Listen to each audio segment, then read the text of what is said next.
Salut à tous, comme mes sports, j'espère que vous allez bien, peu importe l'heure et l'endroit où vous regardez cette vidéo. Avant de commencer, cliquez sur like, abonnez-vous et activez la cloche de façon à être tenu au courant quand je posterai de nouvelles vidéos. Bon, je suppose que vous savez que Canelo ne combattra pas David Benavidez, encore une fois, il a décidé de combattre Edgar Berlanga. Parmi tous les combattants qu'il y avait, il fallait que ce soit lui, Edgar Berlanga. Et donc, par conséquent, David Benavidez, qui a fait tout ce qu'on lui a demandé, qui en a tout simplement marre maintenant, et ben il a décidé de monter définitivement en light heavyweight. Parce que voilà, c'est juste plus possible pour lui. Il a fait absolument tout ce que Canelo lui a demandé, il s'est dit bon vas-y, c'est bon, c'est mort, jamais il me combattra, autant que je monte tenter ma chance pour un titre là-haut. Parce que je ne sais pas si vous vous rendez compte, mais il pourchasse Canelo quasiment depuis avant la pandémie, même déjà, je crois qu'il le pourchassait déjà. La pandémie c'est 2020. On est en 2024. Et il est pourchassé avant, déjà. Donc bon, que voulez-vous? Et je comprends David Benavidez, hein, qu'il en est marre. Il a fait tout ce qu'on lui a demandé, c'est pas assez, ben il monte. Hein. D'ailleurs, il a eu un combat déjà en light heavyweight contre Gvozdyk, combat qu'il a gagné par décision unanime. Alors, je trouve que la prestation de David Benavidez, malgré qu'il ait gagné, était quand même laborieuse. Bon, certes, c'est vrai qu'on voit clairement qu'il s'est amélioré défensivement, c'est beaucoup mieux qu'avant. Beaucoup, beaucoup mieux. Et même au niveau des déplacements, c'est beaucoup mieux aussi. On voit clairement qu'il a bossé là-dessus. Parce qu'il doit se dire aussi dans sa tête qu'il gagnera, il est obligé d'évoluer. Sinon, au bout juste avoir l'avantage physique, puisque c'est clairement ce qu'il avait en super middleweight par rapport aux autres, au bout d'un moment, ce ne sera pas assez. Et c'est très bien de sa part. D'ailleurs, même, il faut l'applaudir pour ça. Puisqu'il n'a pas fait comme Deontay Wilder qui, lui, s'est dit, bon, bah, j'ai ma main droite. Non, c'est bon, j'ai pas besoin de la prendre. Et au final, bah, dès qu'il s'est retrouvé devant quelqu'un qui a complètement neutralisé sa main droite, il a commencé à perdre. Il a perdu 2 fois contre Fury, il a perdu contre Joseph Parker, et il a perdu contre Zeng. Le dénominateur commun, c'est que eux tous ont réussi à neutraliser sa main droite. Tous. Et ça a payé. Enfin bref.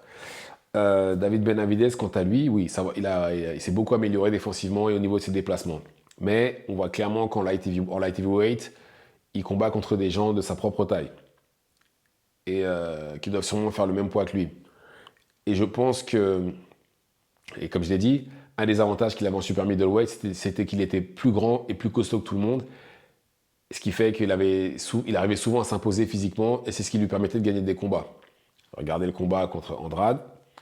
J'allais dire Plant, non, parce que Plant, clairement, a passé le 4e round, il n'y avait plus de jus.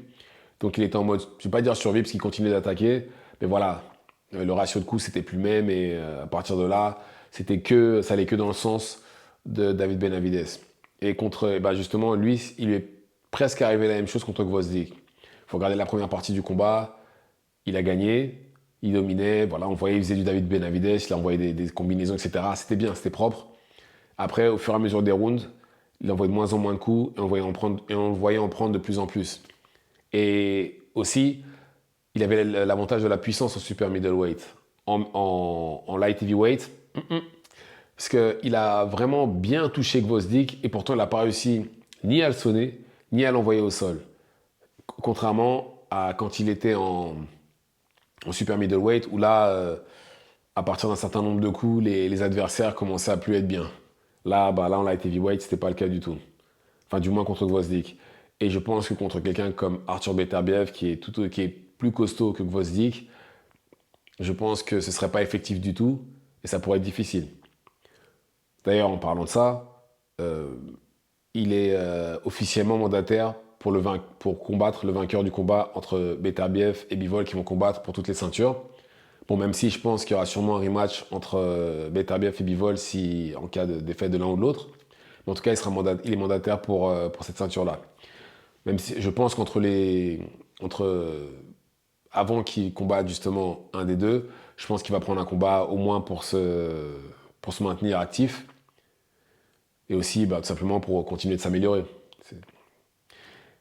Mais très franchement, déjà contre Beterbiev, qui envoie des parpaings, des vrais parpaings, il n'arrivera pas à s'imposer physiquement. ça ne fonctionnera pas contre Gvozdyk. Clairement, contre Gvozdyk, contre Beterbiev, pardon. Ça ne fonctionnera pas. Et je pense que la technique, justement, pour battre quelqu'un comme Beterbiev, Gvozdyk l'a montré, il faut la outboxer.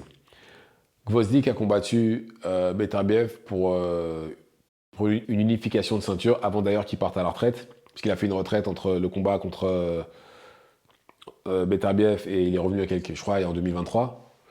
Et il a outboxé Beterbiev.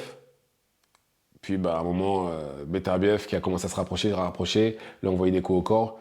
Et puis il a fini par l'avoir et il l'a mis KO. Mais voilà, la technique, c'est la outboxer. Et là, en plus, maintenant, après, je dis ça, mais pour l'instant, il n'a pas montré de signe de faiblesse, même si j'ai l'impression que ses genoux ne fonctionnent plus et qu'il combat quasiment qu'une fois par an. Je pense que ça pourrait être très compliqué pour Benavidez, sachant qu'en plus, Benavidez, malgré sa taille, il aime bien combattre à courte distance, même s'il a développé un jab. Contre quelqu'un comme Beterbiev, ça pourrait être très, très, très, très dangereux. Ouais. Et Bivol, je pense clairement qu'il outboxerait.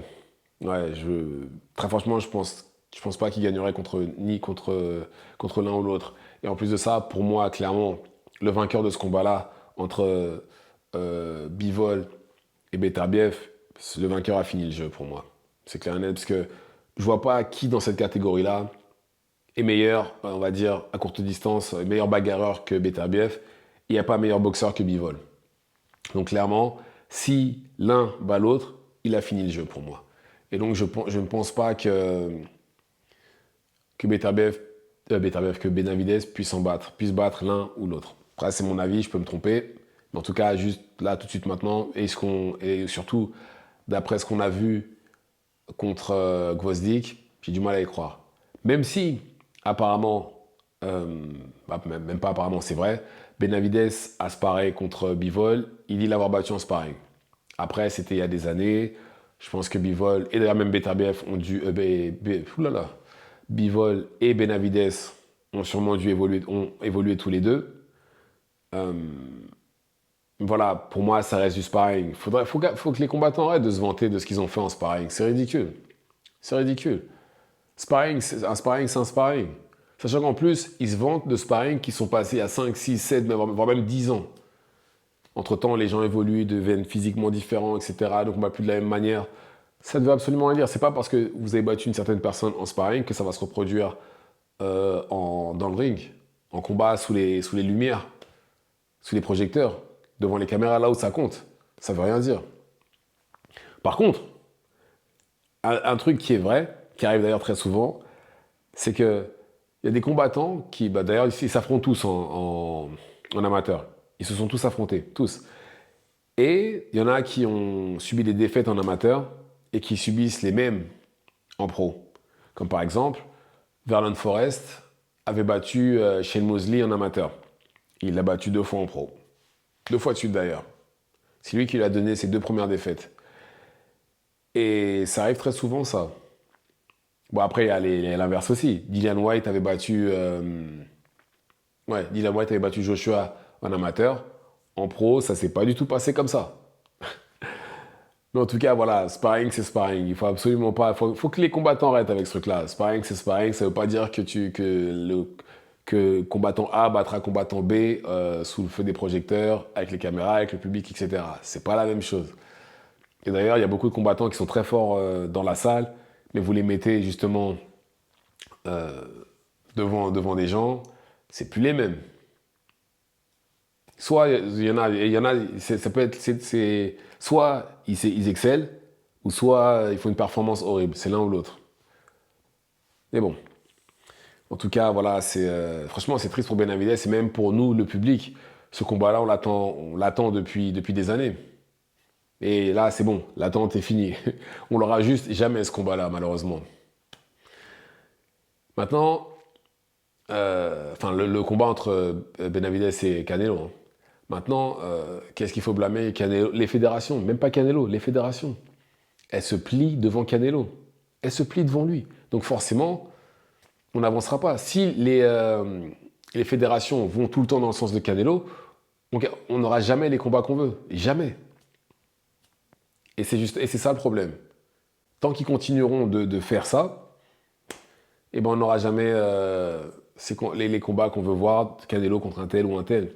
Et dans l'idéal, j'insiste encore une fois, Canelo, c'est le visage de la boxe. Il peut combattre absolument n'importe qui. Il n'a pas besoin de ceinture. S'il veut vraiment combattre des Edgar Berlanga, des Chris Eubank, des Jermall Charlo, etc., qu'il laisse les ceintures vacantes. Comme ça, il les combat sans, comme ça, au moins, personne ne critiquera. Au moins, il ne maintiendra pas la catégorie en otage. Et il n'y aura pas des gens comme David Morel, qui d'ailleurs lui aussi est monté, ou David Benavides, qui seront frustrés, qui monteront par dépit, qui monteront de catégorie par dépit. Parce que là, c'est clairement le dépit. Là, c'est clairement le, voilà, j'ai pas le choix. Il faut que je monte, sinon ça bougera pas tant qu'il n'ira pas à la retraite. Mais bon, tant que les fédérations iront dans le sens de Canelo, ça ne changera pas. Mais bon, en tout cas, David Benavides, en light heavyweight, ça me paraît compliqué. Très compliqué pour lui, parce que je ne sais pas s'il peut battre ni Beterbiev, ni Bivol. Dites-moi ce que vous en pensez dans les commentaires. Activez la cloche de façon à être tenu au courant quand je posterai de nouvelles vidéos. Et c'est tout pour moi. Ciao, ciao.